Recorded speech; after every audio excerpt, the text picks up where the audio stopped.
Welcome.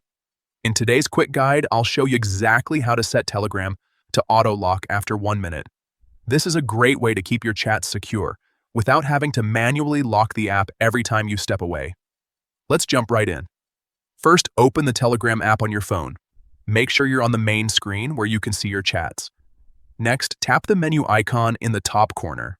This is the three horizontal lines, often called the hamburger menu. Once the menu slides open, look for the Settings option and tap on it. Inside Settings, scroll until you find Passcode Lock. Tap on it, and if prompted, enter your existing passcode to continue. If you haven't set one up yet, you'll need to create a passcode before accessing these options. Now that you're inside the Passcode Lock section, look for the Auto Lock option. This is where you control how quickly Telegram locks itself after an activity. Tap on Auto Lock, and you'll see several time options. Go ahead and select 1 minute.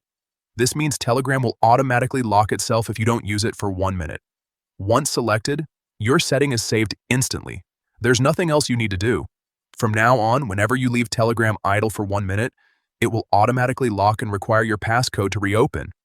It's a simple change, but it makes a big difference in protecting your privacy, and that's it. You're all set.